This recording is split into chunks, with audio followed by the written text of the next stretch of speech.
Hello friends, তো দেখো আজকে আকাশে সন্ধ্যার আকাশে তো আমরা ছাদেই উঠেছিলাম। তো দেখলাম, দেখো এটা আকাশে একটা আগুনের ফুলকি যেন ছুটে আসছে। ফার্স্টে আমরা ভেবেছিলাম কিন্তু রকেট, হ্যাঁ, কিন্তু তারপরে যখন অনেকক্ষণ ধরে দেখছি এটা রকেট বলে মনে হচ্ছে না, মনে হচ্ছে না আগুনের ফুলকি একটা সামনের দিকে এগিয়ে চলেছে।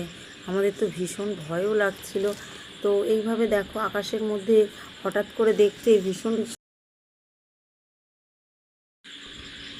তো তারপরে যখন এটা দেখছি, দেখো সামনের দিকে খুব গতি সহকারে কিন্তু এগিয়ে চলেছে, খুব আগুনের ফুলকি একটা।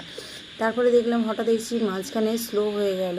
তো ধীরে ধীরে দেখলাম বন্ধ হয়ে যাচ্ছে। দেখো একটা জিজ্ঞাসা চিহ্নের মতন কিন্তু হয়েছে। তো দেখো মাঝখানে কেমন স্টপ হয়ে গেল। তারপরে এই যে আগুনের ফুলকাটা মাঝখান থেকে ছেড়ে যাচ্ছে, দেখো এবারে নিচের দিকে নেমে আসছে। আমাদের তো খুবই ভয় লাগছে দেখে, সত্যি বলছি। সন্ধেবেলা আকাশে দেখতে এটা এতটাই ভয়।